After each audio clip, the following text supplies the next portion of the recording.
अवकेनिंग Kryptonian blue line in Marvel 31 से 40 तक। चांदी सफेद कवच और सेना के हरे रंग की मिसाइल एक दूसरे में विलीन होते हुए प्रतीत हो रहे थे। दोनों मिसाइलें एक साथ स्पीड पकड़ती हुई आकाश में एक विस्तृत चाप बनाती हुई आगे बढ़ीं और क्षण भर के लिए अन्य मिसाइलों से आगे निकल गईं। बाकी मिसाइलों ने अपना लक्ष्य खो दिया और बिखरे हुए छत्ते की तरह सभी दिशाओं में बिखर गईं। यह मालरिक का संकेत था, मुख्य मिसाइल फटने ही वाली थी। उसने मन ही मन सेकंड गिने, फिर कवच की बाहरी परत से अपनी पकड़ ढीली की और ठीक समय पर मिसाइल से बच गया। 1, 2, 3 धमाका। वह अचानक तेजी से आगे बढ़ा। बूम। जिस मिसाइल पर वह सवार था, वह कई अन्य मिसाइलों से टकरा गई और समय से पहले ही फट गई। विस्फोट से उत्पन्न शॉकवेव ने शेष मिसाइलों को बिखेर दिया और हवा में ही सिलसिलेवार विस्फोटों को जन्म दिया। पश्चिमी तट के पहाड़ों पर आग और मलबा बरसने लगा। धुआं और आग लगभग 1 किलोमीटर के दायरे में फैल गए, जिससे आसमान घने कोहरे से ढक गया। लड़ाकू विमानों के समूह के अंदर पायलट स्तब्ध रह गए। उन्हें विश्वास नहीं हो रहा था कि उन्होंने अभी अभी क्या देखा था। कैसे मार्क 2 बख्तरबंद विमान ने उनके सबसे उन्नत मिसाइल सिस्टम को इतनी आसानी से भेद दिया था। लेकिन उनके पास इस पर विचार करने का समय नहीं था। तेज हवाओं के बावजूद भी धुएं का विशाल बादल तुरंत छंट नहीं पाया। जेट विमान अंधाधुंध तरीके से उस पर टूट पड़े। निशाना चूक गया। दोहराता हूं, निशाना चूक गया। टीम के कप्तान ने रिपोर्ट दी।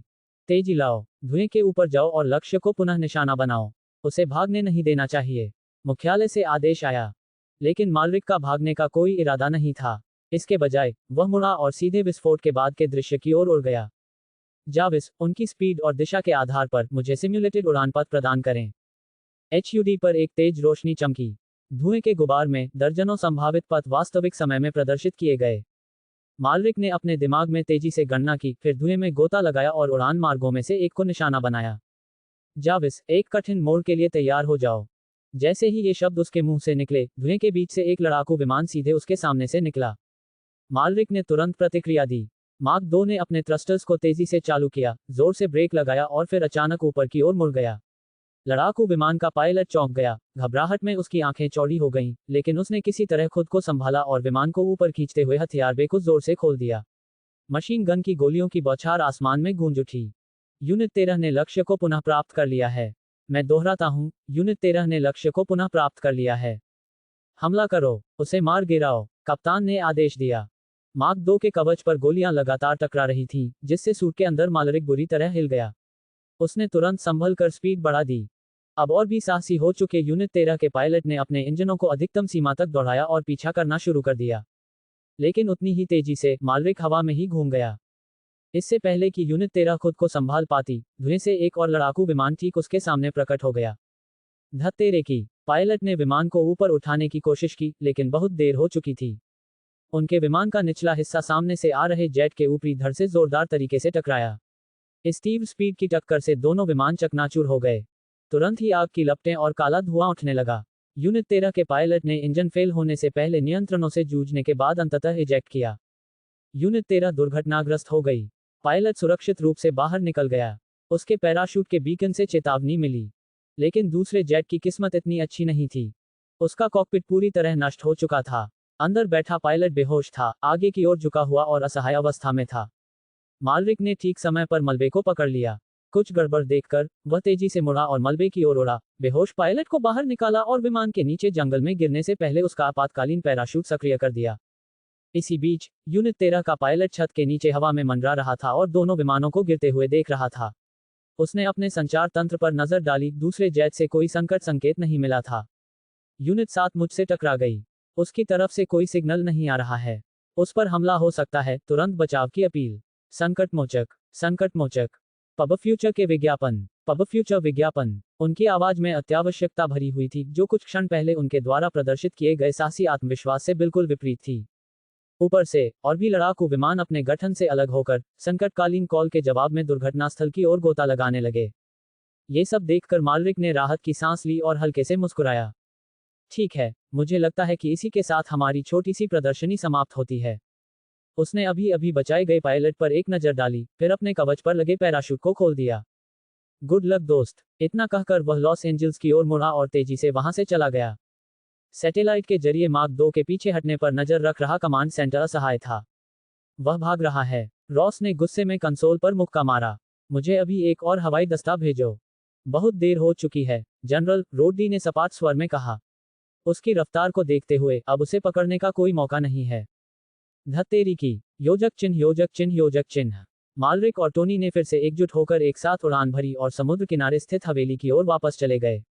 अपने सूट की स्पीड और गतिशीलता के साथ साथ जरूरत पड़ने पर जाविस द्वारा उपग्रहों की निगरानी को बाधित करने की क्षमता के कारण पीछा किए जाने से बचना आसान था। तट के किनारे किनारे चलते हुए मालरिक ने सहज भाव से कहा, मैंने किसी हथियार का इस्तेमाल नहीं किया। जैसा आपने कहा था, कोई सीधा संघर्ष नहीं, कोई हताहत नहीं। उसने एक नजर डाली। लेकिन मेरा ये छोटा सा प्रदर्शन देखने के बाद क्या आप वाकई विनम्र महसूस कर रहे हैं? उसके आने का असली कारण यही था, टोनी के सामने दिखावा करना। लेकिन उन्होंने टोनी के अनुरोध का सम्मान भी किया। सेना से अपने संबंधों और जल्द ही उनकी पहचान सार्वजनिक होने की संभावना को देखते हुए मालरिक ने योजना का सावधानीपूर्वक पालन किया था। कोई आक्रामकता नहीं, और अंत में उन्होंने एक पायलट की जान भी बचा ली। टोनी कुछ पल के लिए चुप रहा। यह प्रभावशाली था। प्रचारित सामग्री। द वैम्पायर डायरीज के 9 ऐसे दृश्य जो आपके दिल की धड़कनें तेज कर देंगे। अधिक 711, 178, 237। इन सरल और मुफ्त उपकरणों की मदद से अपने खाली समय को पैसे में बदलें।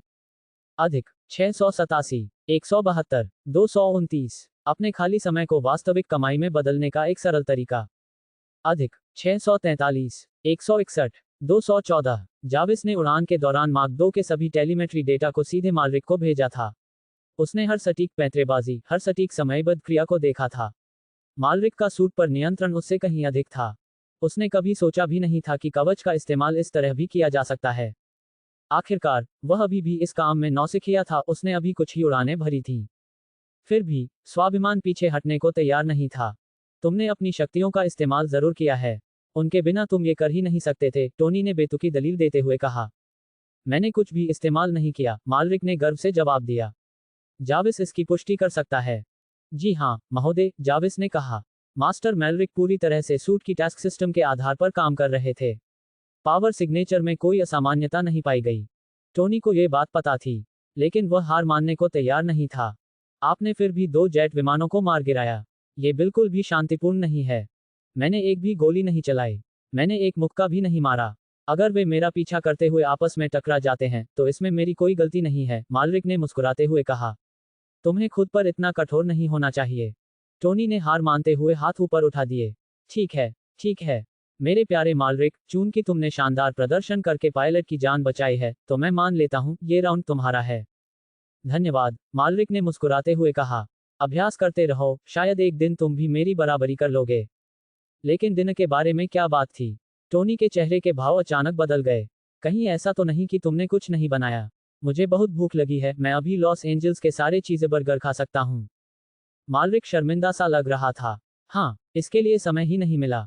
ताकत की परीक्षा के तुरंत बाद मैं एक आयरन मैन को बचाने चला गया। खाना बनाने का समय ही नहीं मिला। टोनी ने आह भरी। तो फिर खाना पैक करवा लो। खुशी से। जब तक हम इंतजार कर रहे हैं, शायद अब रोडी को यह बताने का अच्छा समय है कि आप ही वह आयरन मैन है जिसने अभी अभी पूरी तरह से सैन्य अलर्ट जारी किया है। मैं उसे क्यों बताऊं? इससे तो मेरा भेद खुल जाएगा। तुम्हारे नाटक करने के अंदाज को देखते हुए तुम्हारी पोल खुल ही जाएगी। बेहतर है कि तुम उसे पहले बता दो, उसे अपने पक्ष में कर लो। टोनी रुका। उद्धरण चिन्ह ... तुम इसमें काफी बेहतर हो गए हो। तुमने इस तरह सोचना कब शुरू किया? क्या तुमने ये सब उन लड़कियों से सीखा है जिनके साथ तुम स्कूल में फ्लर्ट करते थे? नहीं, मैंने ये तब सीखा जब मैं तुम्हें उस अनजान औरत से दूर खींच रहा था जिसे तुम घर लाने की कोशिश कर रहे थे। तो मुझे लगता है कि मैं आपका ऋणी हूं। धन्यवाद। शायद। उनकी हंसी लहरों के पार गूंज उठी। जैसे ही सूरज समुद्र के ऊपर ढलने लगा, नारंगी आसमान का प्रतिबिंब पानी पर पतझड़ के पत्तों की तरह दिखाई दिया। उसकी सुनहरी रोशनी में 3 कवचधारी जहाज एक साथ तट की ओर उड़ते हुए स्टॉक के महल की ओर लौट रहे थे। कुछ दिन जल्दी बीत गए। स्टॉक परिवार में शांति बनी रही। मालरिक अपना दिन धूप सेंकने और आराम करने में बिताता था, नए कॉलेज सत्र के शुरू होने का इंतजार करता था। टोनी आज रोज की तरह काम पर नहीं गया। हर सुबह वह मक्खन लगा हुआ टोस्ट का एक टुकड़ा लेता और सीधे मध्य पूर्व की ओर निकल पड़ता। उनके अनुसार जन्मजात दुष्ट टेन रिंग्स जल्द ही मानचित्र से मिट जाएंगे। और रोड्स के साथ हुई बातचीत के बाद से सेना द्वारा उन्हें फिर कभी परेशान नहीं किया गया था। पेपर की बात करें तो एक शाम जब टोनी गोलियों से छलनी सूट पहने घर लौटा तो वह बेहद गुस्से में थी। लेकिन हमेशा की तरह वह कुछ खास नहीं कर सकी। गुस्सा शांत होने के बाद वह अपनी रोजमर्रा की दिनचर्या में लौट आई। स्टॉक इंडस्ट्रीज को सुचारू रूप से चलाने के लिए अथक परिश्रम करती रही। स्टॉक परिवार का जीवन ऐसा ही था, शांत और स्थिर, ठीक वैसे ही जैसे उनके महल के बाहर समुद्र। कभी कभार लहरें उठती थीं, लेकिन अधिकतर समय सब कुछ सुचारू रूप से चलता था। हालांकि बाकी दुनिया के लिए सुपरमैन के उदय ने हलचल मचाना शुरू कर दिया था। पर्दे के पीछे तनाव बढ़ रहा था। योजक चिन्ह योजक चिन्ह योजक चिन्ह। KNKV टीवी समाचार रिपोर्ट। एक सुबह मालरिक ने अपना व्यायाम समाप्त करने और नाश्ता बनाने के बाद जब वह वापस लौटा तो उसने देखा कि स्थानीय KNKV स्टेशन पर सुपरमैन के बारे में एक खबर प्रसारित हो रही थी। सुपरमैन हमारी दुनिया में प्रकट हो चुका है। अब ये निर्विवाद प्रतीत होता है, महिला एंकर ने गंभीर स्वर में कहा। हालांकि वह हाल के दिनों में दोबारा सामने नहीं आया है, लेकिन अनगिनत लोग आगे आए हैं जिन्होंने उसे देखने का दावा किया है और उसके लौटने की उम्मीद जताई है। उस रात उसने जो किया उससे दुनिया पहले ही बदल चुकी है। प्रसारण का रुख एक अव्यवस्थित प्रेस कॉन्फ्रेंस की ओर मुड़ गया। पोडियम पर सफेद काले बालों और दाढ़ी वाला एक अधेड़ उम्र का अफगान व्यक्ति खड़ा था। चारों ओर से कैमरे चमक रहे थे, लेकिन उसकी निगाहें दृढ़ता से मुख्य कैमरे पर टिकी हुई थीं। सुपरमैन ने ही हमारे देश, हमारे लोगों को बचाया, उसने जोर से घोषणा की। उस रात मुझे उनकी तस्वीर लेने का 100 फेट मिला। उन्होंने हमारे लिए लड़ाई लड़ी। वह सुपरमैन है, समस्त चीजों का स्तंभ। उसका कोई उद्गम नहीं, कोई गंतव्य नहीं, कोई भी शक्ति उसके सामने टिक नहीं सकती। वही हमारे ईश्वर हैं, हमारे उद्धारकर्ता। पिता उनमें है और वह और पिता एक हैं। उसके पीछे खड़े किसी व्यक्ति ने एक स्क्रीन बाहर निकाली, जो रोशन हो गई और उस पर रात के आकाश में सुपरमैन द्वारा मिसाइल का सामना करने का दृश्य चलने लगा। उसे देखो, उस आदमी ने चिल्लाकर कहा। उसने भेड़ियों को भगा दिया। हम उसके मेमने हैं। स्क्रीन धुंधली हो गई और दृश्य वापस KNKV स्टूडियो पर आ गया। लंगर सीधा बैठा था। वीडियो में दिख रहा व्यक्ति अब्दुल्ला है, जो अफगानिस्तान का एक युद्ध संवाददाता है। उसका दावा है कि उसने सुपरमैन के पहले दर्शन को फिल्माया था और सार्वजनिक रूप से उसे पवित्र आत्मा का पुनर्जन्म घोषित किया था। हाल के दिनों में कई अन्य लोग भी सामने आए हैं जिन्होंने सुपरमैन की उपस्टेटस के बारे में अपनी कहानियां साझा की हैं। दृश्य फिर बदल गया। एक छोटी बच्ची ने स्थानीय पत्रकार के सामने आत्मविश्वास से कहा, उस रात 2 बदमाशों ने घर में घुसने की कोशिश की। सुपरमैन आया और उन्हें रोक दिया। उसके पिता ने आगे कहा, सुपरमैन ने कहा था कि 10 रिंग्स जल्द ही हमें छोड़कर चले जाएंगे और वे चले गए। न केवल वे, बल्कि अब ईगल पार्टी भी। कहानी उनके पूरा करने से पहले ही रुक गई। एक और लड़का जोश से भरी आंखों से बोला, वह उल्कापिंड की तरह नीचे आया। मुझे अपनी इच्छा मांगने का मौका भी नहीं मिला और उसने मेरी बहन को धमकाने वाले आदमी को मार गिराया। इसके बाद वीडियो क्लिप्स दिखाए गए। अफगान गार्ड सुपरमैन की तस्वीर को सलाम करते हुए पूरा गांव धान के खेत के सामने इकट्ठा होकर उसका नाम पुकारता हुआ, सुपरमैन। 5 मिनट की फुटेज के बाद लाइव फीड स्टूडियो में वापस आ गई। सुपरमैन के अस्तित्व की पुष्टि लगातार बढ़ती जा रही है। ऐसे में अब हमें यह विचार करना होगा कि समाज के लिए उसकी उपस्टेटस का क्या अर्थ है। क्या वह अपने हास्य किरदार की तरह एक महान व्यक्ति है, धर्मी, निस्वार्थ, ईश्वर तुल्य, या फिर वह वेशभूषा में एक नकली व्यक्ति है जो अपने अहंकार को बढ़ाने के लिए सुपरमैन की उपाधि का उपयोग कर रहा है। हमारे सूत्रों के अनुसार हाल ही में कई लौट रहे सैनिकों को सुपरमैन से सामना होने के बाद अपने सहायता प्रयासों को बीच में ही छोड़ना पड़ा। क्या वह उद्धार करता है या भेस बदला हुआ तानाशाह? हमारे साथ अगले वक्ता समाजशास्त्री डॉक्टर फ्रांसिस विंडहम होंगे। योजक चिन्ह योजक चिन्ह योजक चिन्ह। मालरिक ने एक हाथ से अपनी ठुड्डी टिकाई और स्क्रीन पर प्रोफेसर को देखने लगा। प्रोफेसर ने अति अधिमान्य भाषण देना शुरू कर दिया, जिसमें उन्होंने सुपरमैन के बचपन, पहनावे और कथित मनोवैज्ञानिक स्टेटस का एनालिसिस किया। उनका आउटकम क्या था? सुपरमैन एक वहमी व्यक्ति था जो बहुत अधिक दूध पीता था। यह इतना विस्तृत था कि मालरिक को खुद भी लगभग इस पर विश्वास हो गया था। अभी भी ये बकवास देख रहे हो? टोनी ने नीचे आते हुए कहा। ये शो या तो आपकी पूजा करते हैं या आपको एक खतरे के रूप में चित्रित करते हैं। आपको लगता होगा कि मीडिया कुछ नया कर सकता है। उसने एक लुढ़का हुआ अखबार मेज पर फेंक दिया और मालरिक के बगल में बैठ गया। खासकर ये नेटवर्क, इनकी जेबें राजनीतिक पैसों से भरी हुई हैं। जाहिर है, ये आपको खलनायक के रूप में पेश करना चाहते हैं। और फिर भी आप इसे ऐसे देखते हैं जैसे यह आपका पसंदीदा धारावाहिक हो। मालरिक ने टोनी द्वारा गिराए गए अखबार पर एक नज़र डाली। शीर्षक था, मध्य पूर्व में रहस्यमय यांत्रिक मानव प्रकट हुआ, सुपरमैन की एक घटिया नकल।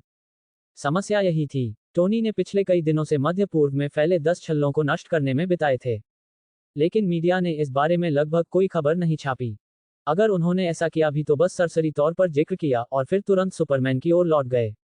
इसमें कोई हैरानी नहीं कि टोनी कड़वाहट से भरा हुआ था। वह पर्दे के पीछे रहकर हीरो बनने वाला व्यक्ति बिल्कुल नहीं था। शायद आपको एक समाचार पत्र खरीद लेना चाहिए और उनसे अपने लिए लेख लिखवाने चाहिए, मालरिक ने सुझाव दिया। कुछ इस तरह का लेख, आयरन मैन की वापसी, मध्य पूर्व में नागरिकों की रक्षा करने वाला एक नायक। टोनी ने अपनी भौहें ऊपर उठाईं। अरे, बुरा पद नहीं है। लेकिन तुम मुझे जानते हो, मैं प्रसिद्धि के लिए ये सब नहीं कर रहा हूँ। मैं तो बस तुम्हारी मदद कर रहा हूँ, मैलरिक। मालरिक मुस्कुराया। अगर आप इतने मददगार हैं, तो शायद मीडिया को कुछ डॉलर दे दीजिए ताकि वे सच बोलना सीख जाएं। टोनी उठा और उसने कुछ टोस्ट उठा लिए। मैं ऐसा कर सकता हूँ, उसने खाते खाते कहा। लेकिन क्या आपको सच में लगता है कि यह जरूरी है? नहीं, मालरिक ने स्क्रीन देखते हुए जवाब दिया। एक बार जब मैं हाइड्रा को हरा दूंगा और दुनिया को दिखा दूंगा कि मैं क्या कर सकता हूँ, तो मीडिया खुद ही मेरे पीछे पड़ जाएगा। बिल्कुल, टोनी ने स्क्रीन की ओर इशारा करते हुए कहा। मीडिया सिर्फ ताकत का सम्मान करता है, ऐसी ताकत जो उन्हें चुप करा सके। लेकिन मुझे अब भी समझ नहीं आ रहा कि तुमने अफगानिस्तान में सिर्फ एक रात में इतने सारे वफादार प्रशंसक कैसे हासिल कर लिए। टोनी ने अपने हाथ में रोटी का टुकड़ा लहराते हुए पूछा। आपका मतलब विश्वासियों से है? लगभग ऐसा ही है। खासकर वो रिपोर्टर, वो लगातार मीडिया को बताता रहता है कि आप पवित्र आत्मा का अवतार हैं। वो आदमी तो बिल्कुल कट्टरपंथी है। आपका मतलब अब्दुल्ला से है? मुझे बिल्कुल भी पता नहीं है कि उसके साथ क्या हो रहा है। शायद ये स्थानीय संस्कृति का ही असर है। सच कहूं तो मुझे लगा कि तुमने उसका दिमाग धो दिया है या कुछ और। जैसे सुपरमैन में क्लार्क कैंट वो लोगों की यादों में हेरफेर कर सकता था। टोनी ने दोनों हाथों से स्पष्ट इशारा किया। काश मुझ में भी वो क्षमता होती। सुनने में तो मजा आता है, मालरिक ने बुदबुदाते हुए कहा। वाह, क्या गजब की शक्ति है। तो आपने ये कैसे हासिल की? बेहतर होगा कि आप सिर्फ कहानी सुनना चाहें और उसके बारे में कल्पनाएं करना शुरू न करें। मैं कहाँ था? हाँ अब्दुल्ला, उसने एक इंटरव्यू में कहा था कि आपने उसकी जान बचाई थी। हाँ, वह जेरिको मिसाइल विस्फोट क्षेत्र में फंस गया था। मैंने उसे बाहर निकाला और उससे वीडियो साझा करने और संदेश फैलाने के लिए कहा। तो ये रहा वो आदमी, टोनी ने चुटकी बजाते हुए कहा। वो उस फुटेज में दिख रहा था जो तुमने जावेद से मुझे भेजने को कहा था। इसीलिए तो वो जाना पहचाना लग रहा था। मालरिक ने अपनी भौहें उठाईं। लगता है तुम उसमें कुछ ज्यादा ही दिलचस्पी ले रहे हो। टोनी जोर जोर से चबाते हुए बोला। उसने कहा कि वह इतना आभारी है कि वह अपनी सारी जमा पूंजी वॉर्नर के शेयरों में निवेश करना चाहता है। इसलिए मैंने पेपर से वॉर्नर का अधिग्रहण करने को कहा। मालरिक ने पलकें झपकाईं। तुम्हें वाकई पैसा कमाना आता है। ऐसा मत कहो, इस समय पूरी दुनिया सुपरमैन के पीछे दीवानी है। वॉर्नर द्वारा अधिग्रहण के बाद से स्टॉक इंडस्ट्रीज के शेयरों में उछाल आया है। मुझे इस बात की ज्यादा जिज्ञासा है कि आपने वह सौदा कैसे अंजाम दिया। पूरी दुनिया डीसी को देख रही है, तो वे क्यों बेचेंगे? टोनी ने कंधे उचकाए और एक नैपकिन उठाया। कुछ अन्य निगम और सरकारें उनकी संपत्तियों पर दबाव डाल रही थीं। मैंने इस अवसर का लाभ उठाया। लेकिन कैसे? आप तो अब हथियार बेचते भी नहीं हैं। मैं इसे अभी बेच रहा हूं। टोनी ने अपनी छाती पर लगे आग रिएक्टर को थपथपाते हुए कहा। स्वच्छ ऊर्जा, हर कोई इसे चाहता है। मालरिक की आंखें थोड़ी चौड़ी हो गईं। तुमने अपनी पहचान पहले ही उजागर कर दी है। टोनी ने नाटकीय अंदाज में चारों ओर देखा, एक चक्कर लगाया, फिर जादूगर की तरह हाथ उठाया जैसे कोई जादूगर अपना करतब दिखा रहा हो। लगभग ऐसा ही है। रोडी ने सारी पोल खोल दी। उस आदमी का मुंह टपकते नल जैसा है। मालरिक को इस बात पर यकीन नहीं हुआ। अरे, रोडी में हास्यबोध तो है, लेकिन वह लापरवाह नहीं है। अगर वह इतना सतर्क न होता तो खुफिया विभाग में काम ही न कर रहा होता। उन्होंने हल्के फुल्के अंदाज में मजाक करते हुए कहा, मुझे लगता है कि आप सुपरमैन को मिल रही सारी प्रसिद्धि से जल रहे हैं। इसलिए आपने खुद को सबके सामने लाकर सुर्खियां बटोरने की कोशिश की। टोनी ने कोई जवाब नहीं दिया। उसने छत की ओर देखा, अपने सूट पर गिरे टुकड़ों को झाड़ा और दरवाजे की ओर चल पड़ा। मैं बस तुम पर से ध्यान हटाने की कोशिश कर रहा हूं, उसने वापस फोन किया। जिस तरह से लोग तुम्हारे पीछे पागल हो रहे हैं, किसी को तो आगे आकर उन्हें बात करने के लिए कुछ और देना ही था। दरवाजे पर पहुंचकर टोनी रुका और पीछे मुड़ा। वैसे, कल मेरी एक प्रेस कॉन्फ्रेंस है। आप आना मत भूलना। उद्धरण चिन्ह डॉट डॉट डॉट उद्धरण चिन्ह। मैलरिक ने कोई जवाब नहीं दिया। टोनी के जाने के बाद वह बस खाली निगाहों से उसे देखता रहा। कुछ ही सेकंड बाद आयरन मैन का कवच एक जोरदार धमाके के साथ प्रज्वलित हुआ और आकाश में उड़ गया। क्या टोनी सचमुच प्रेस कॉन्फ्रेंस करके ये घोषणा करने जा रहा है कि वह आयरन मैन है? मालरिक खिड़की से बाहर बादलों में गायब होते हुए मार्क 3 विमान को देखता रहा, वह स्तब्ध रह गया। उन्होंने इस संभावना पर अनगिनत बार विचार किया था। मार्वल की टाइमलाइन में आयरन मैन का खुलासा हमेशा से एक महत्वपूर्ण क्षण था। एक तय घटना। चाहे वह कितनी ही काल्पनिक परी स्टेटस या क्यों न सोच ले, टोनी अंततः वही ऐतिहासिक शब्द कहता है, मैं आयरन मैन हूं। मालरिक ने उन सभी कारणों पर अटकलें लगाई थी जिनकी वजह से टोनी अपनी पहचान उजागर कर सकता था, सरकारी दबाव, एक रणनीतिक ध्यान भटकाने की कोशिश, या जवाबदेही का एक नाटकीय प्रदर्शन। लेकिन इसलिए नहीं कि वह क्लिक्स पाने के लिए ऐसा कर रहा था। ये दुनिया सचमुच पागल हो चुकी है, मालरिक ने बुदबुदाते हुए कहा। जो भी हो, टोनी इतनी जल्दी मरने वाला नहीं है। उसे अपना काम करने दो। मुझे इससे भी ज्यादा जरूरी चीजों की चिंता है, जैसे सूरज की। वह खड़ा हुआ, अपनी पैंट से धूल झाड़ी, अपनी कमीज फाड़ दी, पलक झपकते ही सुपरमैन में बदल गया और अंतरिक्ष में उड़ गया। योजक चिन्ह, योजक चिन्ह, योजक चिन्ह। शील्ड मुख्यालय। निक फ्यूरी को देखकर ऐसा लग रहा था मानो वह कई दिनों से सोया ही न हो। उसकी आंखों के नीचे काले घेरे और भी ज्यादा गहरे दिख रहे थे। हालांकि उसकी त्वचा के रंग को देखकर कोई बता नहीं सकता था, लेकिन थकान साफ झलक रही थी। यह आपकी जांच रिपोर्ट है, उसने फाइल नीचे रखते हुए और कॉल्सन की ओर देखते हुए पूछा। यहाँ जो कुछ है वह लाइव टेलीविजन पर प्रसारित होने वाली जानकारी से कहीं कम है। कम से कम स्थानीय समाचार चैनलों ने तो वास्तविक गवाहों से बात की। कॉल्सन ने अपनी निगाहें नीचे रखीं। माफ कीजिए, डायरेक्टर साहब, उस रात के बाद से सुपरमैन दोबारा प्रकट नहीं हुआ है और हमें कोई नई जानकारी नहीं मिल पाई है। लेकिन प्रसारित वीडियो से कुछ मूल्यवान डेटा प्राप्त होता है। बोलते बोलते कॉल्सन ने एक टैबलेट निकाला और उसे फ्यूरी को सौंप दिया। फ्यूरी की भौहें तन गईं। पिछले एक हफ्ते में उसने यह नज़ारा कई बार देख लिया था। फिर भी वह देखता रहा जब कॉल्सन ने उस अपरिचित फुटेज को 100वीं बार चलाया। वीडियो को 3 भागों में बांटा गया था। सबसे पहले अब्दुल्ला के कैमरे से ली गई धुंधली फुटेज, जिसमें सुपरमैन को वाहन पर लगी मिसाइल को रोकते हुए और जेरिको मिसाइल के विस्फोट को झेलते हुए दिखाया गया है। दूसरा, अब्दुल्ला द्वारा सुपरमैन के नाम पर जारी की गई एक कठोर घोषणा, सभी विदेशी सैनिक तुरंत सीमा छोड़ दें और कब्जा समाप्त करें। तीसरा, पुनर्तः धार्मिक प्रचार। पूरे 1 घंटे तक अब्दुल्ला ने सुपरमैन की इस तरह प्रशंसा की मानो वह कोई दिव्य व्यक्ति हो, उसकी तुलना पैगंबरों से की, उसे अल्लाह से जोड़ने की कोशिश की और उसकी महिमा का उपदेश दिया। इसे बार बार देखने के बावजूद फ्यूरी ने ध्यानपूर्वक देखा। पहला भाग अब्दुल्ला द्वारा रिकॉर्ड किया गया मूल फुटेज सुपरमैन की वास्तविक युद्ध क्षमता के बारे में उनके पास मौजूद सबसे विश्वसनीय डेटा था। किसी भी आधिकारिक उपग्रह ने इसे रिकॉर्ड नहीं किया था। किसी भी सरकारी निगरानी सिस्टम के पास इसका पूरा रिकॉर्ड नहीं था।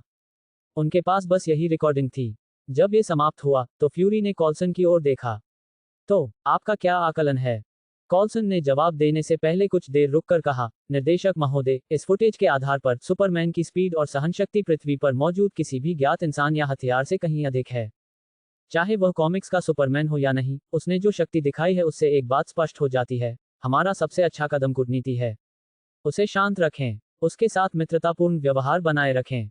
फ्यूरी ने हल्के से सिर हिलाया, उसकी उंगलियां उसकी बेल्ट से बंधी पुरानी पेजर को छू गईं। क्या आपको लगता है कि वह खतरा है? एक कट्टरपंथी किस्म का व्यक्ति। क्या हमें उसे काबू में करने की तैयारी करनी चाहिए?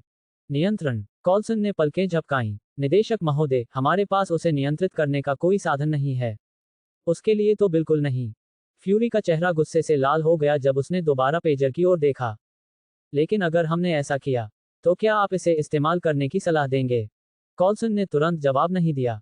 उन्होंने कुछ क्षण रुककर गंभीरता से सोचा और फिर जवाब दिया, मुझे नहीं लगता कि सुपरमैन को दबाना आवश्यक है। तुम्हारा तर्क क्या है? निक फ्यूरी ने पूछा, उसकी निगाहें विस्फोट के बीच में सुरक्षित खड़े मालरिक की तस्वीर पर टिकी हुई थीं।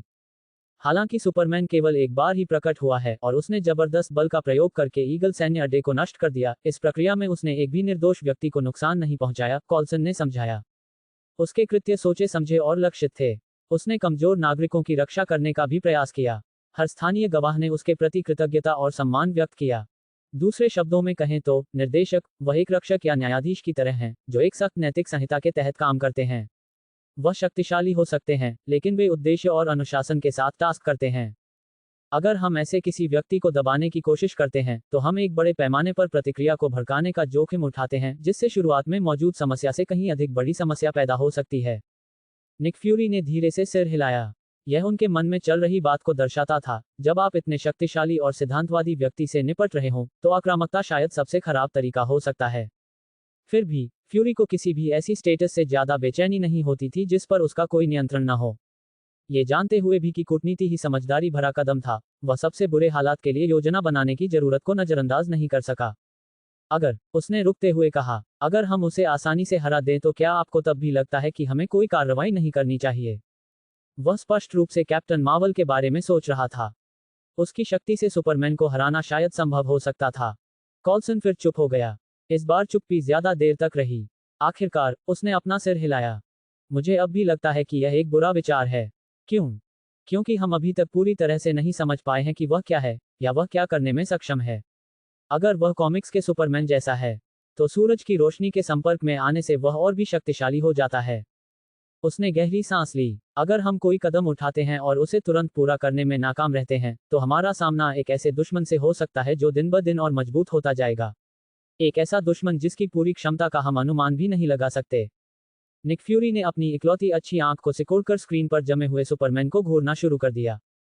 कमरा एकदम शांत था। उद्धरण चिन्ह डॉट डॉट डॉट। मुझे मानना पड़ेगा, आप सही कह रहे हैं, कॉल्सन।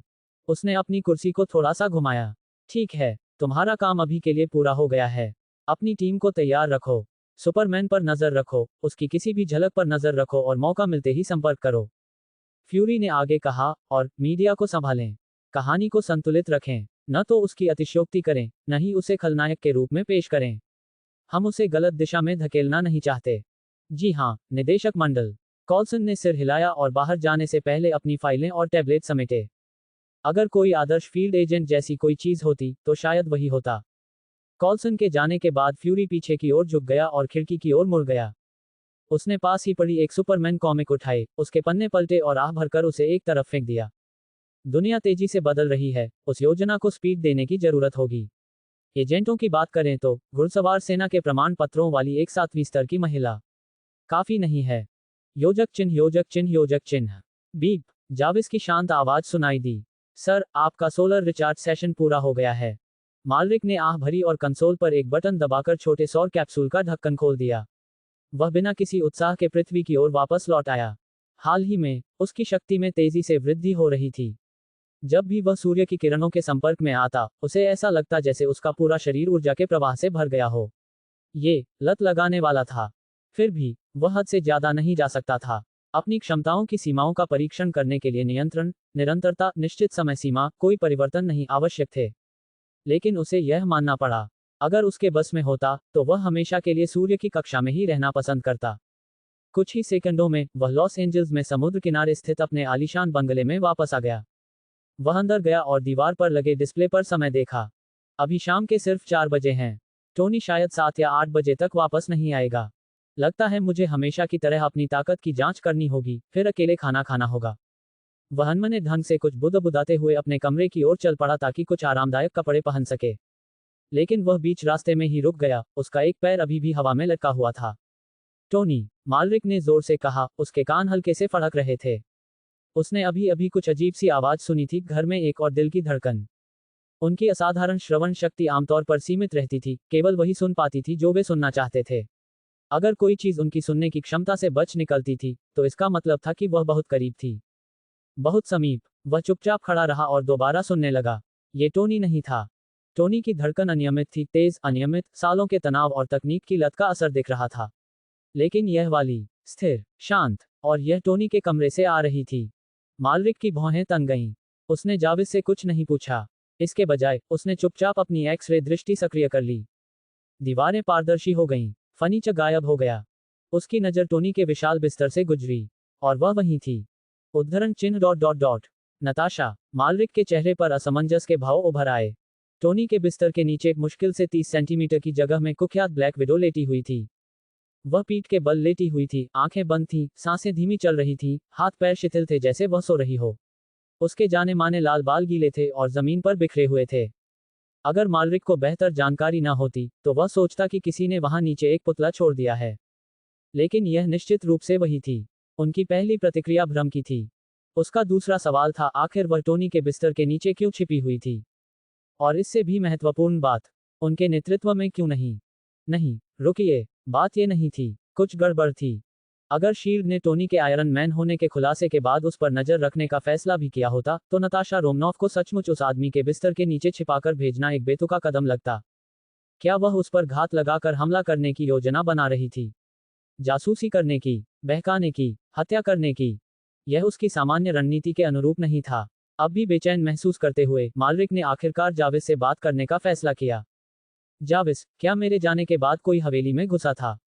जी नहीं, महोदय, एआई ने सहजता से जवाब दिया। आपके जाने के बाद सभी प्रवेश द्वार बंद कर दिए गए थे।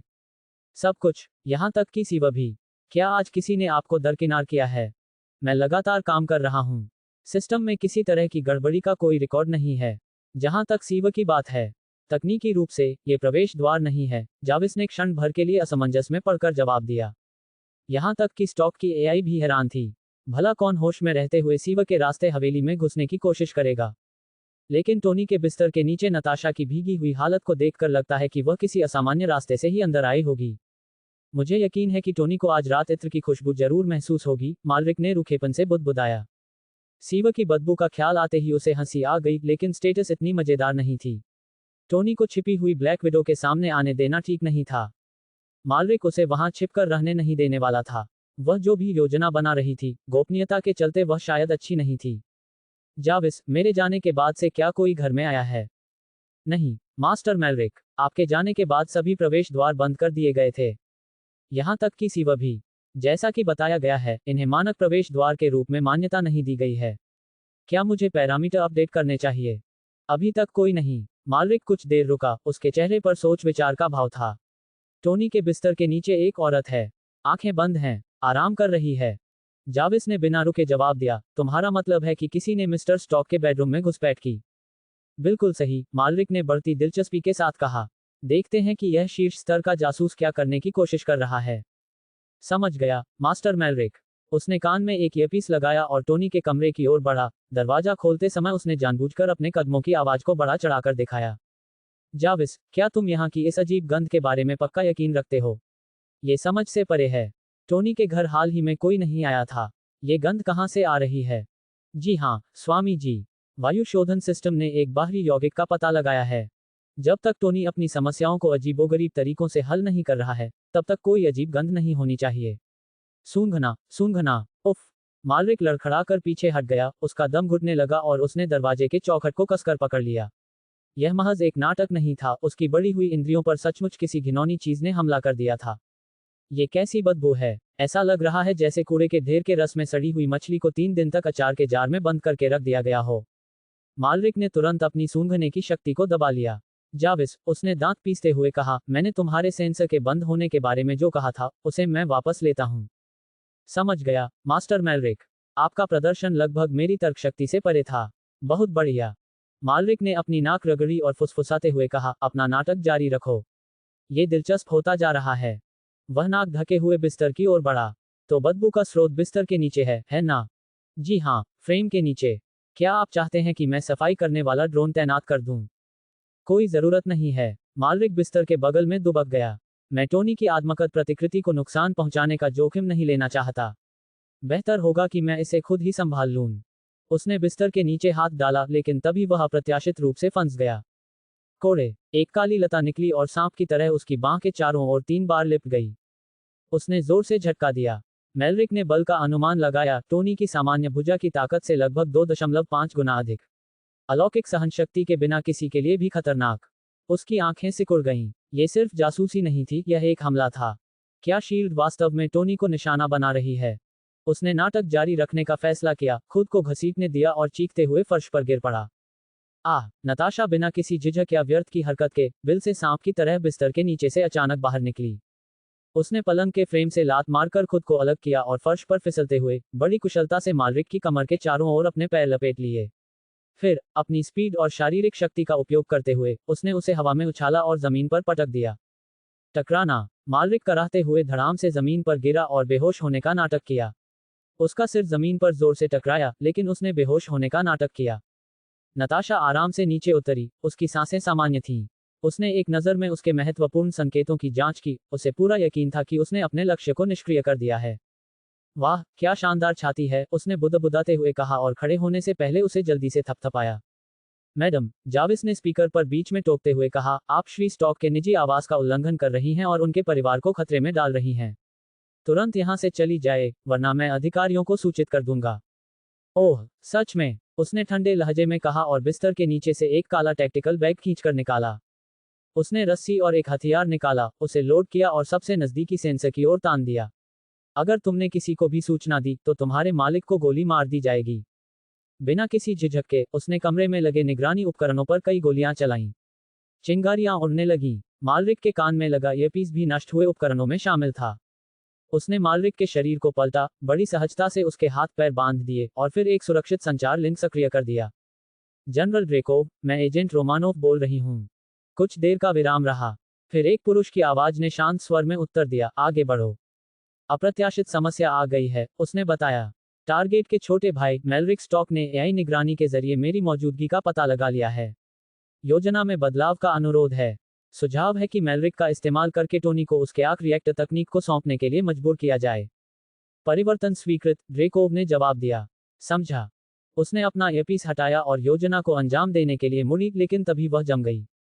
मालरिक की आंखें पूरी तरह खुली हुई थीं और वह सीधे उसकी ओर देख रहा था।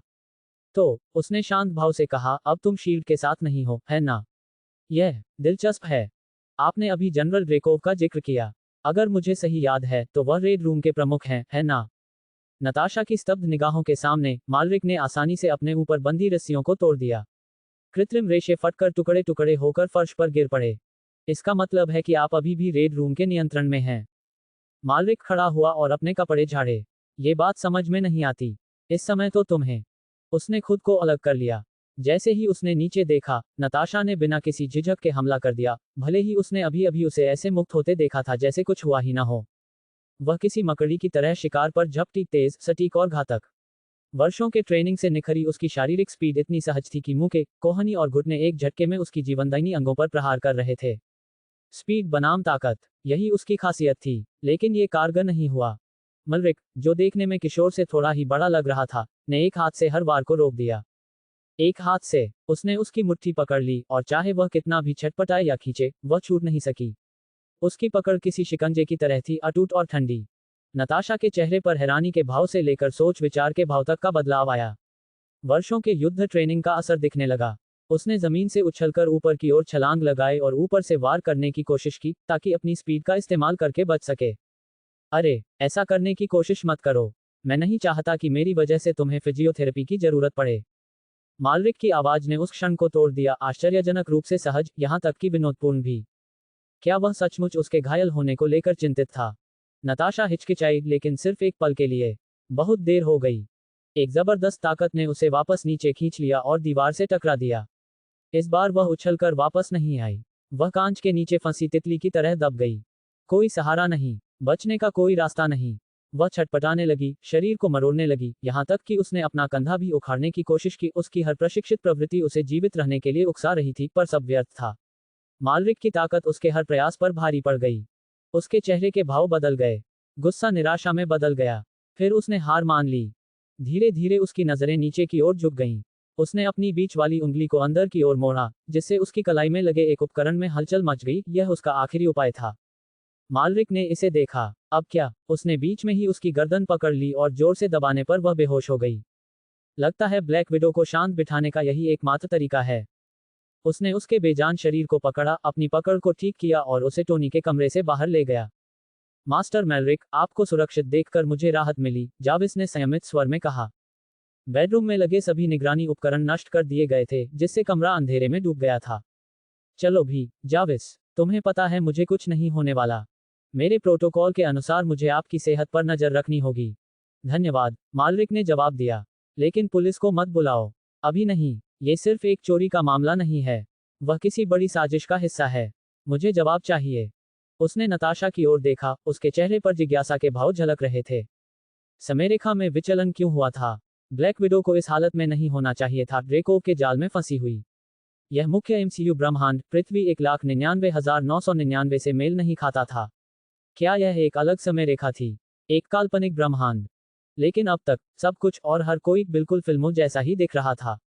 नताशा को बाहों में लिए सीढ़ियों से नीचे उतरते हुए मालरिक ने जाते समय एक निर्देश दिया। जब टोनी घर पहुंचे तो उसे कह देना कि वह खाना बाहर से मंगवा ले। मैं पूरी रात लैब में रहूंगा। समझ गया, मास्टर मेलरिक।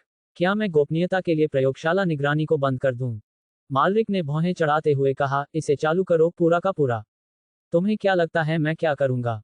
मुझे खेद है। निगरानी जारी रहेगी। अच्छा, अब चुप रहो, मैं उसकी जांच करने जा रहा हूं। वह नताशा को प्रयोगशाला में ले आया, एक ही झटके में वर्कबेंच को साफ किया और उसे धीरे से लिटा दिया। फिर उसने सफेद मेडिकल दस्ताने पहने, मानो वह किसी घबराए हुए प्रथम वर्ष के मेडिकल छात्र की तरह दिख रहा हो। लेकिन जैसे ही उसने अपनी उन्नत एक्स-रे दृष्टि को सक्रिय किया, उसका अनाड़ीपन खत्म हो गया। उसकी निगाहें तेज हो गईं। चलिए, पूरे शरीर की जांच से शुरुआत करते हैं। उसने उसकी त्वचा के आर पार देखा, मांसपेशियों के ऊतकों और आंतरिक अंगों पर ध्यान केंद्रित किया।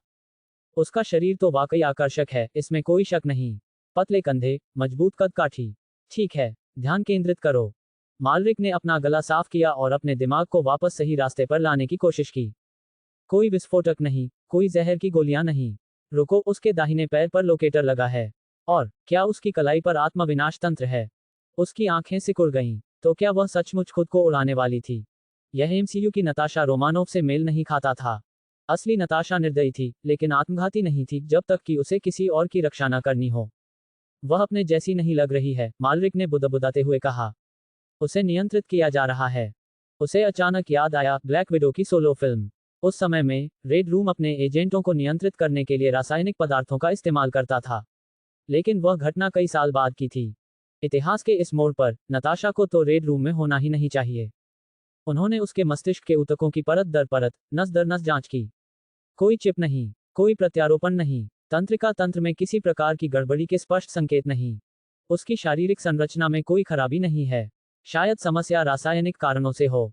बिना देरी किए मालरिक स्टॉक इंडस्ट्रियल लैब के लिए रवाना हो गए और न्यूरोलॉजिकल उपकरणों का एक पूरा सेट लेकर लौटे, जिसमें माइक्रोस्कोप, मैग्नेटोएन्सेफेलोग्राफी डिटेक्टर, मॉलिक्यूलर स्कैनर और बहुत कुछ शामिल थे। नताशा के चारों ओर तकनीक की एक दीवार खड़ी हो गई। मालरिक मुस्कुराया और अपनी उंगलियों को चटकाया। अब पढ़ाई के समय का सदुपयोग करने का समय आ गया है। पिछले कुछ दिनों में टेन रिंग्स से पूछताछ करने और धूप सेंकने के बीच वह जैव रसायन और तंत्रिका विज्ञान का अध्ययन कर रहा था। उन्हें उम्मीद नहीं थी कि यह जानकारी इतनी जल्दी काम आएगी। उन्होंने सबसे पहले विस्फोटक और ट्रैकर को निष्क्रिय कर दिया और हटा दिया, फिर नमूने एकत्र करना शुरू किया। मस्तिष्क की रीढ़ की हड्डी का द्रव, मस्तिष्कों तक स्कैन, तंत्रिका गतिविधि चार्ट, सामान्य मस्तिष्क टास्क सिस्टम, सामान्य तंत्रिका ग्रंथियां, सामान्य सिनेप्टिक प्रतिक्रिया। उसके हाथ उपकरणों पर तेजी से चलने लगे। नमूने पर हर नजर से उसे तुरंत याद आ जाता था। उसका दिमाग स्पंज की तरह जानकारी सोख लेता था। जब वह असमंजस में पड़ जाता था, तो वह गहन संदर्भ के लिए जावस से वैज्ञानिक शोध पत्र मंगवाता था। मेलरिक की तंत्रिका विज्ञान की समझ वास्तविक समय के साथ विकसित होती गई। उसने चुपचाप फुसफुसाते हुए कहा, धन्यवाद, नताशा रोमानोव। अपनी वर्कबेंच पर बेहोश पड़ा ये प्रतिभाशाली जासूस अनजाने में ही मस्तिष्क रसायन विज्ञान के क्रैश कोर्स का विषय बन गया था। उसकी बदौलत वह तेजी से एक शीर्ष स्तर का न्यूरोलॉजिस्ट बन रहा था। ये लगभग काव्यात्मक था। जब तक, अरे, मुझे मिल गया। वह एकदम सीधा खड़ा हो गया, उसका चेहरा चमक रहा था। मास्टर मेलरिक, क्या आपको कुछ पता चला? जाविस ने पूछा। मुझे मूल कारण मिल गया। उसने मस्तिष्क के स्कैन की एक प्रति प्रिंट की और उसमें चमकते हुए हिस्से की ओर इशारा किया। उसका मस्तिष्क ठीक है, लेकिन उसके मस्तिष्क की रीढ़ की हड्डी के द्रव में एक बाहरी रसायन मौजूद है। ये यौगिक बेसल गैंग्लिया को प्रभावित कर रहा है, जिससे उसकी चेतना विकृत हो रही है। उसमें अभी भी आत्म जागरूकता है, लेकिन वह खंडित है। एक हिस्सा बाहरी आदेशों का पालन करता है, दूसरा हिस्सा उसका अपना दिमाग है। यह विभाजन उसे तार्किक बनाए रखता है, लेकिन उसकी प्रतिरोध करने की क्षमता को छीन लेता है। मालरिक के चेहरे पर USLAVE बड़ी ई छा गई।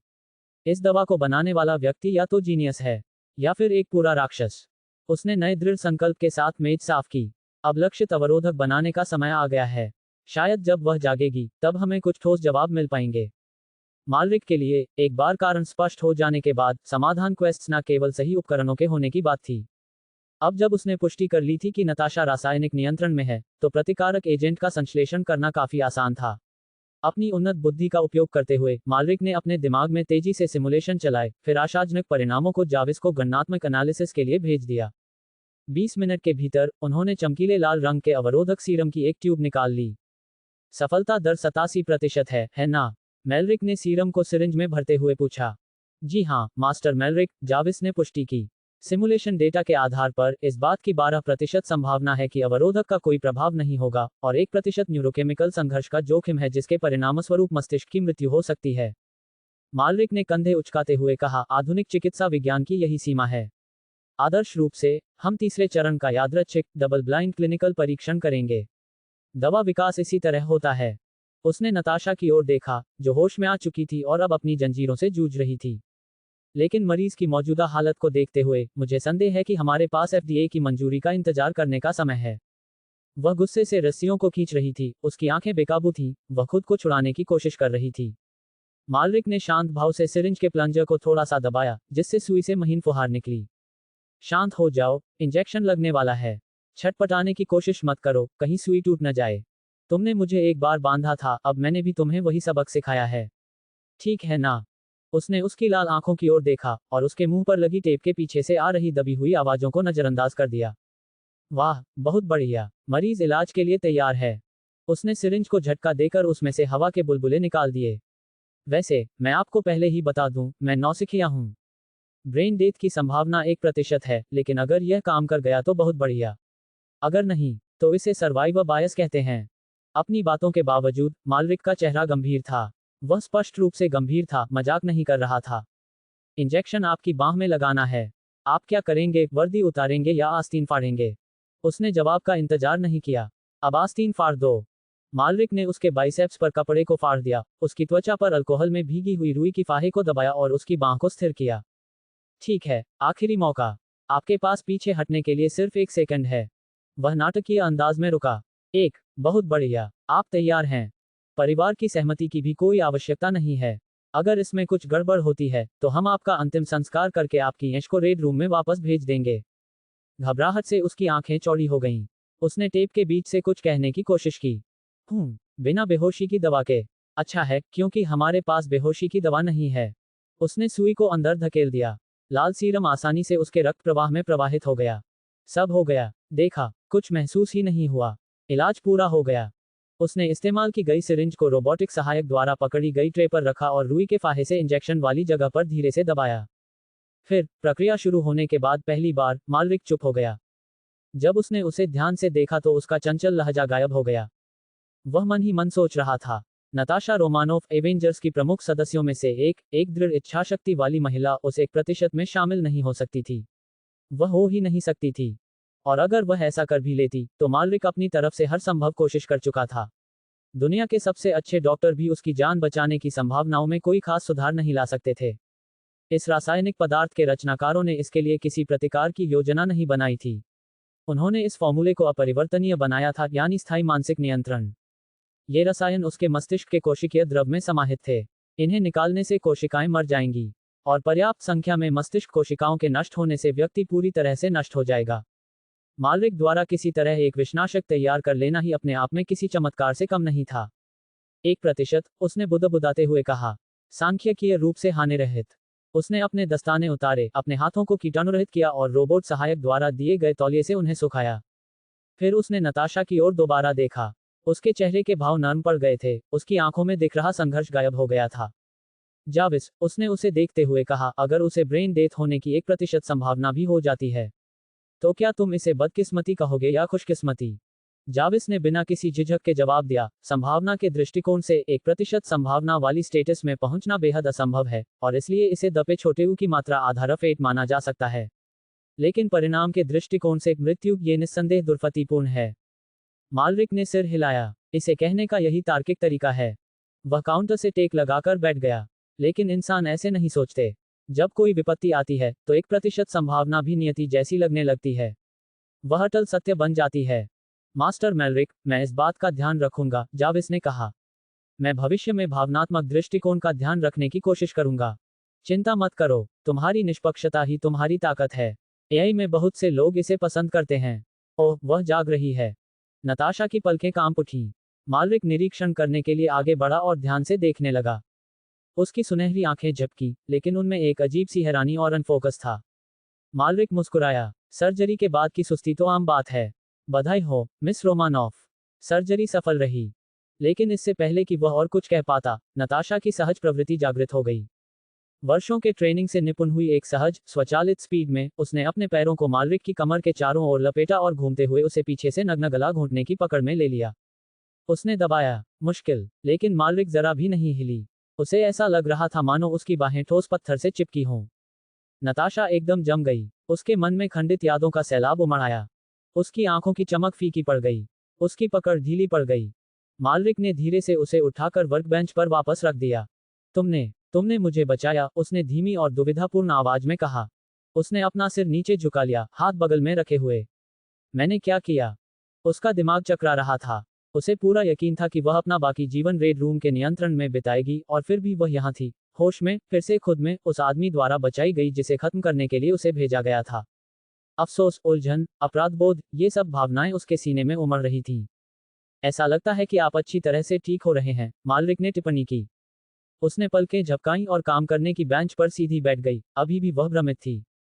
धन्यवाद, उसने फुसफुसाते हुए कहा। फिर जोर से लड़खड़ाते शब्दों में बोली, मुझे माफ कर दो।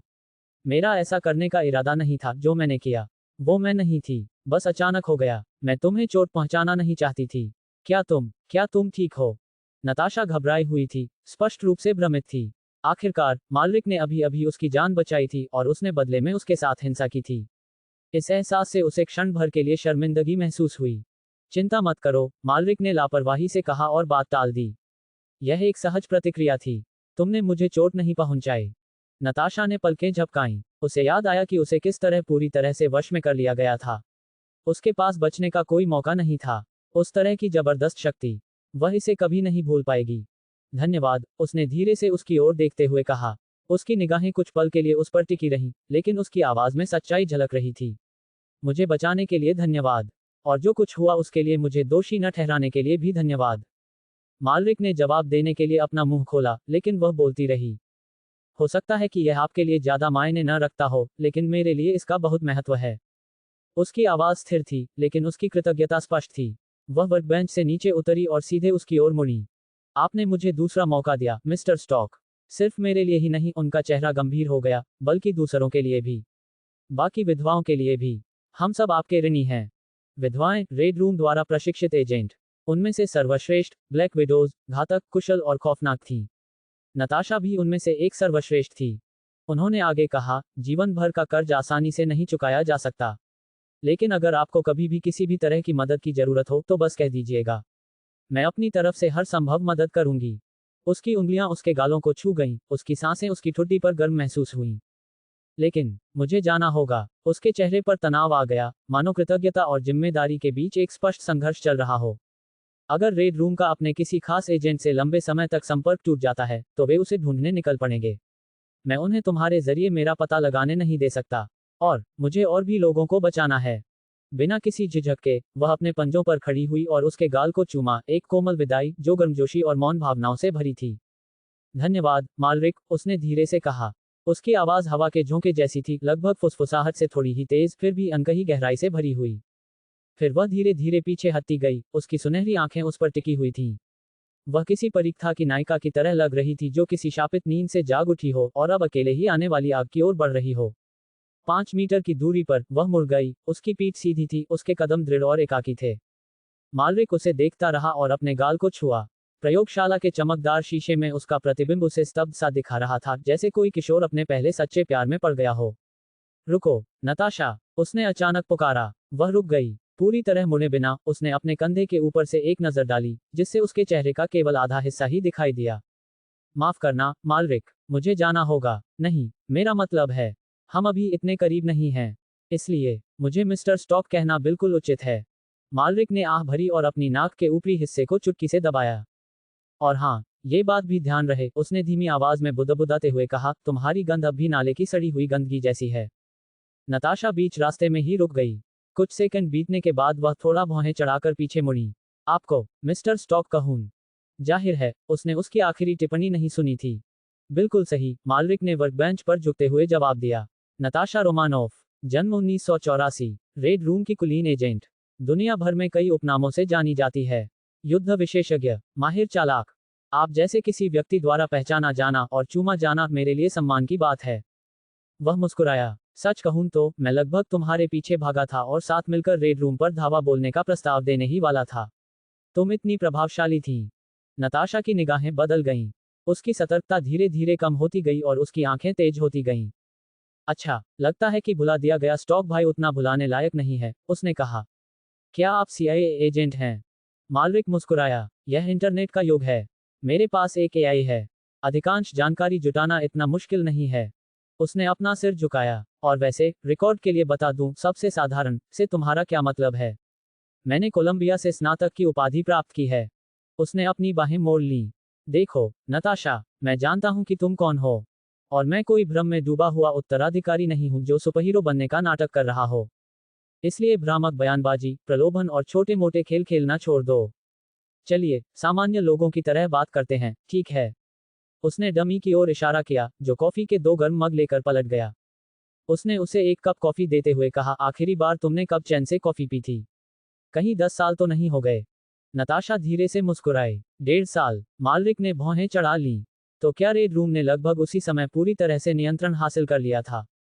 तुम वाकई में अपना होमवर्क अच्छे से करते हो, उसने पास आकर और लापरवाही से उसके बगल में झुकते हुए कहा।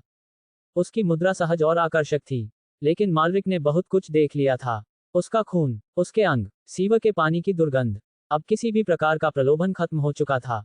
क्या पूछताछ का यही आपका सामान्य तरीका है? उसने पूछा। जानकारी हासिल करने के लिए आप अपने चैप्टर आर्म का इस्तेमाल करते हैं। उसने उसकी कॉफी की ओर इशारा करते हुए कहा, तुम्हें जवाब चाहिए? बस पूछ लो, इससे हम दोनों की परेशानी बच जाएगी। 25 वर्षीय और बेहद खूबसूरत नताशा ने हल्की सी मुस्कान दी। उसके छोटे से छोटे हाव भाव में भी एक अलग ही चैप्टाम था। लेकिन मालरिक पर इसका कोई असर नहीं पड़ा। मुझे उम्मीद नहीं थी कि टोनी स्टॉक का भाई इतना संयमित होगा, उसने अब और अधिक गंभीरता से कहा। एक प्रोफाइलर के तौर पर मुझे बेहतर पता होना चाहिए था। आप केंद्रित हैं, सोच समझकर काम करते हैं। हमेशा नहीं, मालरिक ने जवाब दिया। आज मेरा मूड नहीं है। बाद में फिर कोशिश करो, शायद मैं मान जाऊंगा। उसने अपनी कॉफी की चुस्की ली। और हाँ, ये सारा दुखद विदाई वाला नाटक बंद करो। ये सब सिर्फ अमीर बच्चों पर ही असर करता है जो टीवी सीरियल में काम करते हैं। अगर अगली बार तुम मुझे रिझाना चाहो तो बस काली स्टॉकिंग्स पहन लेना। यह ज्यादा असरदार होगा। नताशा ने हल्के से सिर हिलाया। अच्छा सुझाव है, मैं इस पर विचार करूंगी। फिर उसके चेहरे के भाव गंभीर हो गए। लेकिन सच में आप मेरे बारे में इतना सब कैसे जानते हैं? मुझे यह मत बताओ कि तुम्हारे एआई ने इसे इंटरनेट से निकाला है। इसमें से बहुत सी जानकारी अत्यंत गोपनीय है। मालरिक ने अपने हाथ ऊपर उठाए और उन्हें एक्स के आकार में आपस में मिला लिया। माफ कीजिए, ये गोपनीय जानकारी है। नताशा ने अपना सिर झुकाया। क्या आपने अभी अभी सीधे सवाल पूछने के लिए नहीं कहा था? जरूर, मालरिक ने जवाब दिया। लेकिन इसका मतलब यह नहीं है कि मुझे जवाब देना ही होगा। वह मुस्कुराया। इससे पहले कि हम उस पर बात करें, चलिए आपके जीवन रक्षक के प्रति आपकी प्रतिक्रिया के बारे में बात करते हैं। पहला, तुम जाग गए और तुमने मेरा गला घोंटने की कोशिश की। ठीक है, कोई बात नहीं, सहज प्रतिक्रिया थी। दूसरा, आपने माफी मांगी। दिल से, बहुत बढ़िया। लेकिन तीसरी बात, तुमने बहकाने का खेल खेलना शुरू कर दिया। शायद इस उम्मीद में कि मैं रेड रूम में तुम्हारा साथ देने के लिए स्वेच्छा से आगे आ जाऊंगी। उसने एक उंगली उठाई। और यह मत सोचो कि मैंने तुम्हें शीशे के प्रतिबिंब के माध्यम से मेरी प्रतिक्रिया देखते हुए नहीं देखा। तुमने कहा कि तुम पर मेरा कर्ज है और फिर तुरंत ही मुझे अपने नरक में घसीटने की कोशिश की। उसने अपनी जांघ पर हाथ फेरा। उस तरह का पलटना मुझे बेवकूफ जैसा महसूस कराता है। मैं माफी मांगती हूँ, नताशा ने जल्दी से कहा और आत्मसमर्पण करते हुए दोनों हाथ ऊपर उठा लिए। मुझे खेद है कि मैंने तुम्हारे साथ एक भोले भाले अमीर बच्चे जैसा व्यवहार किया। और मुझे खेद है कि मैंने तुम्हें बहकाने की कोशिश की। मैं घबरा गया था, मैं अभी अभी जागा था और मैं किसी ऐसे व्यक्ति की तलाश कर रहा था जिस पर मैं भरोसा कर सकूं। उसके चेहरे के भाव नरम पड़ गए, मानो वह कमजोर महसूस कर रही हो। आप मजबूत हैं, प्रतिभाशाली हैं और आप स्पष्ट रूप से परवाह करते हैं। अगर तुम मेरी मदद करने के लिए राजी हो जाते तो मैं तुम्हें सब कुछ बता देता, सचमुच। भले ही आपको जानकारी की आवश्यकता न हो। और मैंने जो कहा, मेरा वही मतलब था। अगर आपको कभी भी किसी चीज की जरूरत हो, किसी भी चीज की, तो मैं वहां मौजूद रहूंगा, अगर मैं तब तक सांस ले रहा हूं। मालरिक ने अपनी ठुड्डी पर हाथ फेरा। कुछ भी? नताशा की निगाहें नहीं हटी। कुछ भी? मालरिक को एहसास हुआ कि नताशा मजाक नहीं कर रही थी और उसने अपनी मुस्कान गायब कर दी। उद्धरण चिन्ह डॉट डॉट डॉट। ठीक है, इतना गंभीर होने की जरूरत नहीं है। मैं तो बस मजाक कर रहा था। मैं अपनी बात वापस लेता हूं, वह अनुचित थी। उसने यांत्रिक भुजा की ओर इशारा करते हुए कहा, अरे, इस महिला के लिए थोड़ी और कॉफी लाओ। अब आश्चर्यचकित होने की बारी नताशा की थी। क्या तुम मुझसे माफी मांग रहे हो? सच कहूं तो, तुम वैसे नहीं हो जैसा मैंने सोचा था। माफी मांग रहा हूं? नहीं, आपने गलत समझा। मैं तो बस विनम्रता दिखा रहा हूं। मैं इस तरह की बात सार्वजनिक रूप से मजाक में नहीं कहता, मालरिक ने बचाव करते हुए कहा। नताशा ने उत्सुकता से उसकी ओर देखा। यह अप्रत्याशित है, तुम बिल्कुल भी स्टॉक जैसे नहीं लगते। शायद इसका कारण यह है कि मेरी शिक्षा एक सामान्य स्टॉक की तुलना में अलग तरह की थी। मालरिक ने अपना गिलास उठाया और नताशा के गिलास से हल्के से टकराया। लेकिन चापलूसी से कुछ हासिल नहीं होगा। तुम यहाँ जबरदस्ती घुस आए, मुझ पर हमला किया और फिर भी मैंने तुम्हारी मदद की। अब तुम फिर से साजिश रच रहे हो। कुछ मीठे शब्दों से बात नहीं बनेगी। आप गलत नहीं हैं। नताशा ने हल्की सी मुस्कान दी और अपनी गर्म कॉफी की एक घूंट ली। फिर भी, मैंने जो कहा, वो सच था। किसी को इस तरह बोलते हुए सुनना दुर्लभ है। ये परिष्कृत है। तारीफ के लिए धन्यवाद। यह मेरी ब्रांडिंग का हिस्सा है। मालरिक ने कंधे उचका दिए। मुझे यकीन है कि इस तरह की ब्रांडिंग किशोर लड़कियों के बीच खूब चलती है, नताशा ने भौं उठाते हुए मजाक में कहा। शायद। अब चलिए आपके बारे में और रेड रूम के बारे में बात करते हैं। आप क्या जानना चाहते हैं? नताशा सीधी खड़ी हो गई और काउंटर से पीछे हट गई। अगर मेरी जान बचाने की यही कीमत है, तो मैं आपको वह सब बताऊंगी जो मैं बता सकती हूँ। बस एक बात, 1.5 साल पहले आप फिर से रेड रूम के नियंत्रण में कैसे आ गए? ये वही सवाल था जो उसे काफी समय से परेशान कर रहा था। वह भूला नहीं था, सिर्फ नताशा की वजह से ही नहीं, बल्कि इसलिए भी क्योंकि यह उस ब्रह्मांड के बारे में उसकी समझ से जुड़ा था जिसमें वह मौजूद था। उसके लिए उसने जो कुछ भी किया, वह उसी समझ को पाने की कोशिश का हिस्सा था। मुझे कैसे नियंत्रित किया गया? नताशा ने अपनी प्याली में टकटकी लगाई। वह स्तब्ध थी, उसके चेहरे पर बेचैनी के भाव साफ झलक रहे थे। उसे वह समय मानो एक युग पहले की बात लगती थी। उसने रेड रूम के प्रभाव में आकर अत्याचार किए थे। इसकी तुलना में वे वर्ष जब उसने अपनी स्वतंत्र इच्छा से टास्क किए, लगभग दयालुतापूर्ण प्रतीत होते थे। उस घटना को दोबारा बयान करने के लिए कहा जाना, किसी ऐसे घाव को कुरेदने जैसा था जो अभी तक भरा ना हो। इससे कहीं ज्यादा आसान होता गोलियों की बौछार में चले जाना। लेकिन काफी देर रुकने के बाद उसने बोलना शुरू किया। बचपन में मुझे रेड रूम में प्रशिक्षित और तैयार किया गया था। हम सभी का ब्रेन वॉश किया गया था। लेकिन मैंने विरोध किया। किसी तरह मैंने अपनी इच्छा शक्ति को बनाए रखा। जब मुझे आखिरकार विद्रोह करने का मौका मिला तो मैंने उसे अपना लिया। लेकिन मैं असफल रहा। उसकी निगाहें कहीं और मंडराने लगी। वह कप में कॉफी के हिलते हुए हिस्से को घूर रही थी, उसका मन कहीं और था। उसके बाद उन्होंने ब्रेन वॉशिंग पर निर्भर रहना बंद कर दिया। उन्होंने नियंत्रण के लिए रसायनों का उपयोग करना शुरू कर दिया। बस इसी तरह ये सब हुआ। उसने इसे इतना आसान बना दिया जैसे किसी हाथी को फ्रिज में ठूंसना हो। बस दरवाजा खोलो और उसे अंदर धकेल दो। मालविक सीधे मुद्दे पर आया। तुम उच्च प्रशिक्षित हो, तुम्हारा विद्रोह विफल क्यों हुआ? मूल घटनाक्रम के अनुसार नताशा की मुलाकात हॉकाई से लगभग 2006 में होनी चाहिए थी। उसे बुडापेस्ट में एक मिशन पर उसके साथ जाना चाहिए था और अंततः शील्ड में शामिल हो जाना चाहिए था। ये स्पष्ट रूप से एक विचलन था। आप कल्पना भी नहीं कर सकते कि रेड रूम वास्तव में कितना शक्तिशाली है। उनकी पहुंच वैश्विक है। विधवाएं हर जगह मौजूद हैं। नताशा के कंधे झुक गए। लगभग 2 साल पहले शील्ड का हॉकाई मेरे पीछे पड़ा था। मैंने उस मौके का फायदा उठाकर उनसे संपर्क करने की कोशिश की थी। केवल उसने मालविक की ओर देखा। ये तुम्हारी वजह से हुआ। मुझे 2006 में आपकी कंपनी स्टार्कटेक ने एक क्रांतिकारी इलेक्ट्रॉनिक उपकरण लॉन्च किया। रेड रूम ने इसकी रिवर्स इंजीनियरिंग करके अपने आंतरिक निगरानी प्रणालियों को उन्नत किया। वह थोड़ा सा मुंह फेर कर बोली, तो जब मैंने हॉकाई से संपर्क किया, तब मुझ पर हर समय नजर रखी जा रही थी। मुझे पता ही नहीं था। मेरे उपकरणों में केवल बुनियादी निगरानी रोधी सुरक्षा व्यवस्था थी। किसी को भी रेड रूम तकनीक में इतनी तेजी से प्रेस स्पीड की उम्मीद नहीं थी। मालविक के होंठ फड़क उठे। तो वह पुराने उपकरणों का इस्तेमाल करने की वजह से पकड़ी गई थी। नागरिक प्रौद्योगिकी हमेशा सैन्य स्तरीय हार्डवेयर से एक पीढ़ी पीछे रही है। 2006 में टोनी मालविक से प्रेरित हुए और उन्होंने ऐसी तकनीक का उपयोग करना शुरू किया जो पहले केवल सैन्य अनुप्रयोगों में मौजूद थी। इसे उपभोक्ता बाजार में लॉन्च किया। 1 महीने तक लगातार स्टॉक इंडस्ट्रीज ने हर दिन अभूतपूर्व नए उपकरण पेश किए। ऐसा लगा मानो दुनिया रातों रात फ्लिप फोन से स्मार्ट उपकरणों की ओर बढ़ गई हो। यहां तक कि व्यावसायिक होलोग्राम भी बाजार में आ गए हैं। मालविक को अभी भी याद था कि ओबदिया टोनी पर कीमती तकनीक को बहुत जल्दी बर्बाद करने का आरोप लगा रहा था।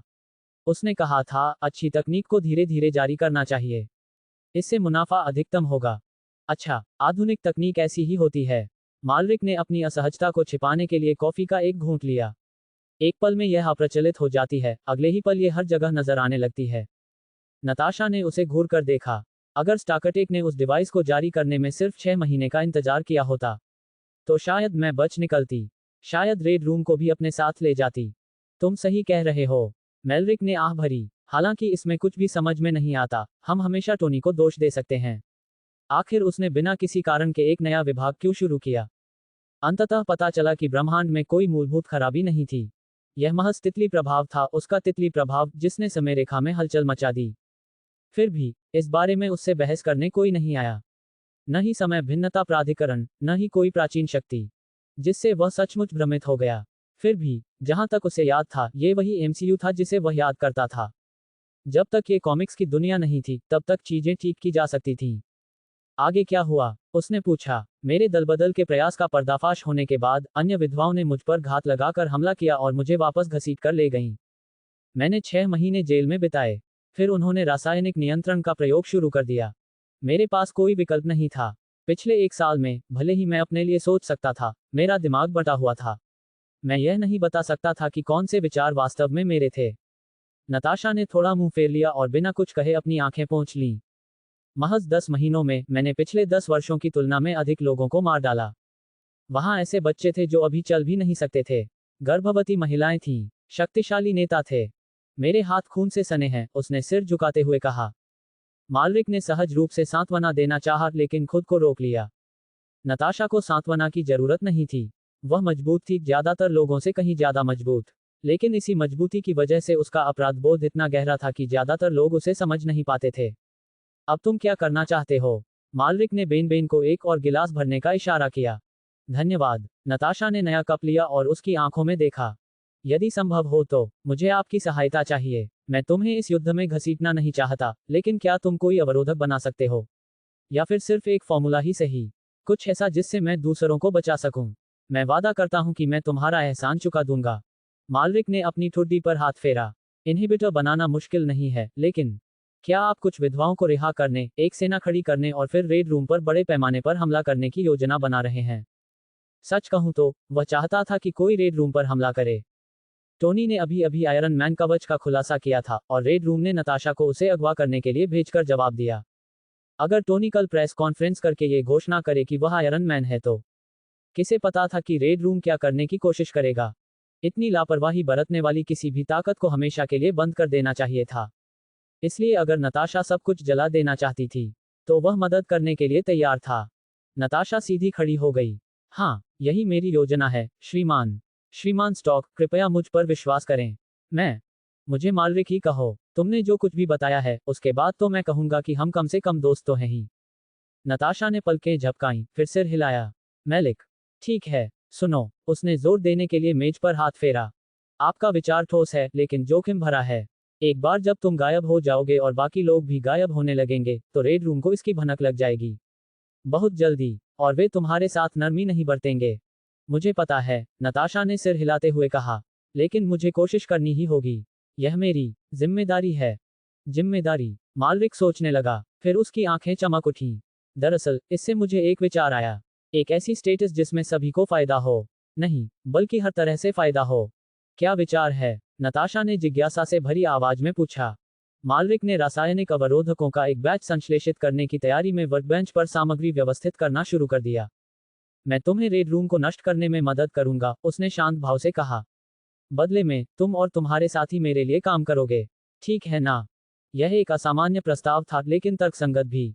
विश्व भर में लड़ने और घुसपैठ करने के लिए प्रशिक्षित कुलीन महिला एजेंटों का एक नेटवर्क एक ऐसी संपत्ति थी जिसे कुछ ही लोग अनदेखा कर सकते थे। मुझे बेहतरीन एजेंट मिलते हैं। तुम रेड रूम को नष्ट कर दो और विधवाएं नियंत्रण से मुक्त होकर एक नया भविष्य पा लेंगी। सबका फायदा होगा। उन्होंने इस बात का जिक्र नहीं किया कि उनके लिए ये तिहरा लाभ था। इससे न केवल वह एक खतरनाक संगठन को खत्म कर देंगे, बल्कि उन्हें शक्तिशाली सहयोगी भी मिल जाएंगे। मेरे सुझाव के बारे में आपकी क्या राय है? जब वह बोल रहा था, मालरिक के हाथ यांत्रिक सटीकता के साथ चल रहे थे। माप, मिश्रण, समायोजन, हर क्रिया त्रुटिहीन रूप से निष्पादित हो रही थी। नताशा क्षण भर के लिए मंत्रमुग्ध होकर देखती रही। तुम रेड रूम को कैसे नष्ट करने वाले हो? उसने पूछा। उसे उस पर कोई शक नहीं था। किसी तरह मालरिक के व्यवहार में कुछ ऐसा था जिससे उसे विश्वास हो गया कि अगर वह चाहे तो वह ऐसा कर सकता है। तो आप सहमत हैं? उसने बिना ऊपर देखे पूछा।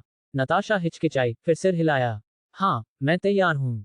रेड रूम के पतन के बाद मैं बाकी लोगों को मनाने में आपकी मदद करूंगी, लेकिन मैं ये गारंटी नहीं दे सकती कि वे सभी हाँ कहेंगे। जहां तक मेरी बात है, मैं पहले से ही आपकी हूं। ये सुनकर मालरिक रुक गया। उसने भौहें चढ़ाते हुए पीछे मुड़कर कहा, क्या तुम सच में ऐसा कर रहे हो? तुम मुझसे ये भी नहीं पूछोगे कि मैं तुमसे क्या करवाना चाहता हूं? विश्वास का स्तर अप्रत्याशित था। उनकी स्टेटस में अधिकांश लोग शर्तों पर बातचीत करते, नैतिक सीमाओं की मांग करते, अपेक्षाओं को स्पष्ट करते, लेकिन उन्होंने बस खुद को पूरी तरह से समर्पित कर दिया। नताशा आगे झुकी, हाथ मेज पर रखे, आंखें उसकी आंखों में टिकी हुई थीं। मैंने शुरू से ही कहा था, मैं तुम्हारी जीवन भर ऋणी रहूंगी। आप जो भी कहेंगे मैं वो करूंगा, और अगर मैं नहीं कर सका तो मैं उस कर्ज को किसी और तरीके से चुका दूंगा। उसकी आवाज में कोमलता आ गई, जो गहरे अर्थों से भरी हुई थी। ये समर्पण नहीं था, बल्कि एक गंभीर प्रतिज्ञा जैसा था जो चैप्टर आर्म से लिपटी हुई थी। मालरिक ने बिना हिले डुले पलट कर देखा। उफ, ये बदबू, तुम बहुत ज्यादा पास आ गए हो। मैं कहना चाहता था ना, ऊपर बाथरूम है, जाओ इस्तेमाल करो, अभी। वह नाटकीय ढंग से पीछे हट गया और अपनी नाक पकड़ ली। उसकी बढ़ी हुई इंद्रियां भले ही मंद पड़ गई थी, फिर भी उसके कपड़ों पर सीवर की हल्की सी गंध महसूस हो रही थी।